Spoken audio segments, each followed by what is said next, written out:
Welcome to another DragonLance Saga Order of Aesthetics news episode. It is Majatog Holmeswelt the 15th. My name is Adam, and today I was sifting through the Icona Chronos and ran across this exciting bit of news from literally today. And I had to bring it to you, so I'm a little more discombobulated than traditionally. It just dropped in my news feed, and I opened it up, and I kind of freaked out just a little bit because it's exciting, the possibilities. So I want to talk you through what I found out, some exciting stuff here being released by some news being released by GamesIndustry.biz. I'd like to take a really quick moment and thank my collaborator patrons, the Heroes of the Lance, and invite you, the audience, to consider becoming a patron or a member of this channel by visiting the links in the description below. You can even pick up DragonLance gaming materials using my affiliate link. Okay, so GamesIndustry.biz had an interview with Chris Cox from Wizards of the Coast, and they were talking about their different video game projects that Wizards of the Coast and Dungeons & Dragons is going to be leading with in the next or the coming years.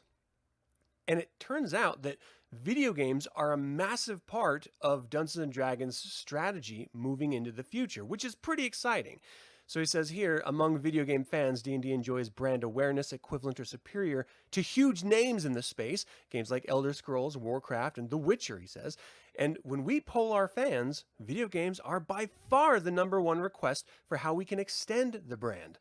So we see video games as core to the future of D&D. And we all knew that there was the Dark Alliance video game being released here really quickly, right? That's nothing new.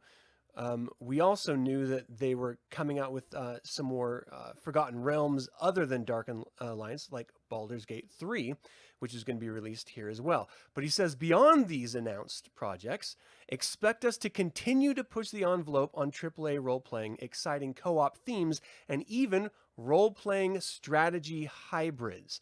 This is the one I want to bring attention to because of a quote he pulls up later here in just a second.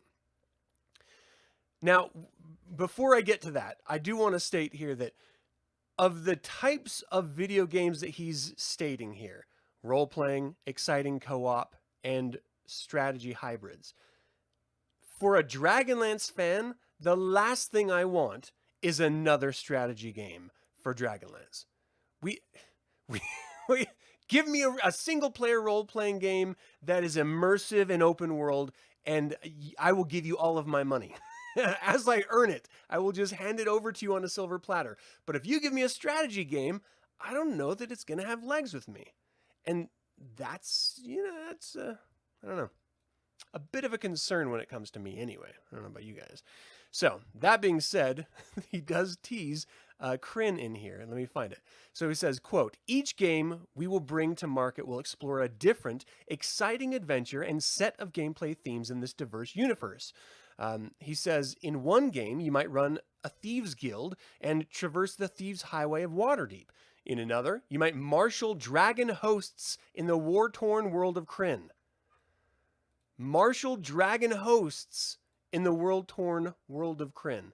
In still another, you might explore the very origins of the D&D universe in real-time combat. The brand's richness is an enabler of tons of amazing game experiences, so rather than a challenge, we see it as an amazing opportunity. The fact that he drops Krynn after having Wizards of the Coast completely ignore Dragonlance IP for the past 2 editions thus far really actually excites me as a fan of Dragonlance. Now, pulling back to what I just said earlier, not wanting a strategy game, it sounds like this is literally what they have in development, is a strategy game for Dragonlance, marshaling dragon hosts in the war-torn world of Krynn.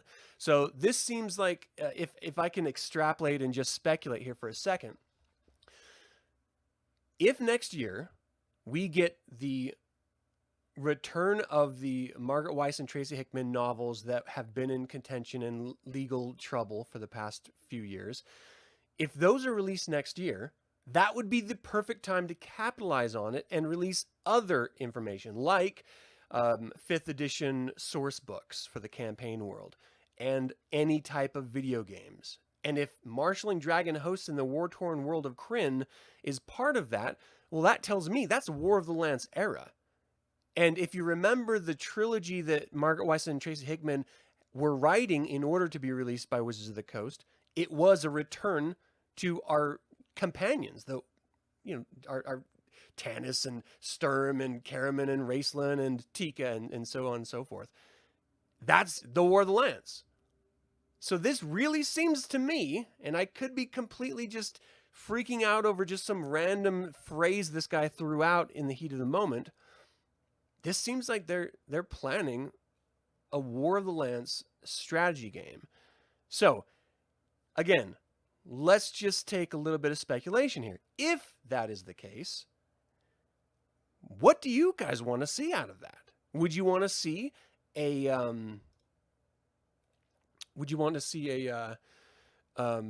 real-time strategy, a turn-based strategy? Would you want to see something where it's a bit of like role-playing mechanics mixed in with the strategy? Like my wife and I were really fanatical back in the day when Age of Mythology came out as a strategy game. We just, Age of Empires was fine. StarCraft was awesome. But for whatever reason, Age of Mythology really connected with us as gamers. And so we played the hell out. And to this day, my wife plays the hell out of that game on Steam. And they've, released, expansions and everything. So it's a fun strategy game. If they did something like that with Dragonlance, I might be able to look past my earlier bias, because that's, it's super simplistic. It can be played with literally just a mouse. You don't have to, really think too deeply about it. You just sort of build up your civilizations and you go and, destroy the other. But there's a lot of rich lore that's built in specifically with the Age of Mythology, because it's speaking to the different ancient civilizations of Earth, right? And of course, those were ripe with mythology. We could use that same type of a system in Dragonlance. The mythology would simply be the gods, the pyramid of gods that you're following, whether it's evil, neutrality, or good. And here's the other part of that. Here's something that might be really kind of cool that I'm just sort of spitballing off the top of my head here. Of course, with the War of the Lance, you have good versus evil. But anyone that's ever read anything on Dragonlance understands that the gods of neutrality struggle in order to maintain balance between good and evil. So what if there was a third tier to the game where you could just choose, rather than playing the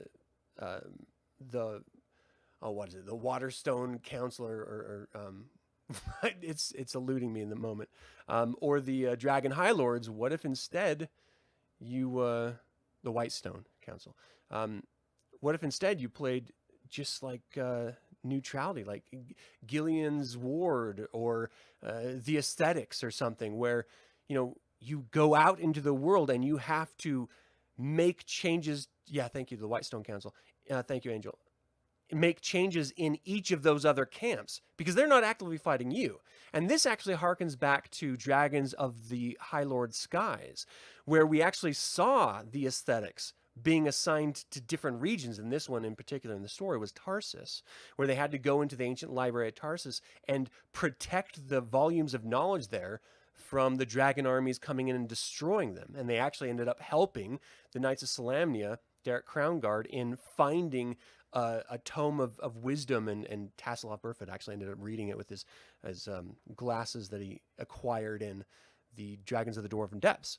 So you could actually have this sort of third tier that hasn't ever been explored in a Dragonlance game before, working at times with and at times against either side of good and evil.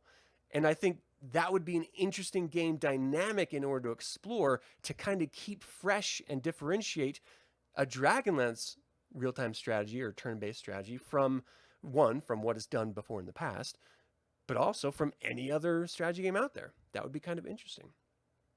Or maybe another option, we just saw with Shadow Sorcerer, the game I just played this last Sunday, in the Dragonlance game, where you can actually allow the computer to take over part of it. So what if there's role-playing elements? You take control of like the lead general, maybe you're the Golden General, or maybe you're Vinus Solamnus or something like that, or Kitty Matar, or Ericus or something, and you're actually, controlling just that character, making large, high level decisions for your armies, but the computer is actually executing those. So you don't have to keep your eye on every tiny little battle that's happening around the globe of Krynn. You can just focus on an overarching role playing scheme. That would be an interesting hybrid as well. So again, I want to stress that this is a lot of extrapolation just from this one phrase that Cox just threw out there. But it is really exciting that at least he brought up the word Krynn. At least he brought up the war-torn world that we all love, because they've ignored it for so long. It's just exciting that they paid any attention to it at all, I don't know. What do you guys think? Am I just reading into this? Is this something that they're actually... Because let's be honest, if they're going to be rolling out a video game and a campaign guide and the trilogy of novels next year, they had to have started on it this year, at the very least. I think they could do it. I really do. If they had like a 2022 Christmas release of a video game in the DragonLance Saga with the same Christmas season of a campaign sourcebook being released, which would coincide with the second or the third novel release of the trilogy, it would set everything up perfectly so that we can just sort of dive in and just have a great time in Dragonlance. That would be amazing. Oh, gosh. Does this stuff excite you guys as much as it does me? Let me know in the comments. I really appreciate your time and attention. Thank you so much for tuning in. That's going to do it for this OA news. I know that this was a very quick, just thrown together thing. It wasn't as planned as most of mine are, but I wanted to jump on this as soon as I saw it because I don't know. I'm a bit of a nerd, apparently. I love this stuff. So I was really excited to see it mentioned. Once again, I'd like to invite you to consider becoming a patron or member of the channel. You can pick up Dragonlance gaming materials using my affiliate link, all of which are in the description below. And remember, everyone, this channel is all about celebrating the wonderful world of the Dragonlance Saga. And I hope you're going to join me in the celebration. And thank you so much for tuning in live and joining in then, especially if you're commenting. I really appreciate that. It just makes it so much more fun for me creating these videos. Thank you for watching. This has been Adam with Dragonlance Saga, and until next time, Slan Javar.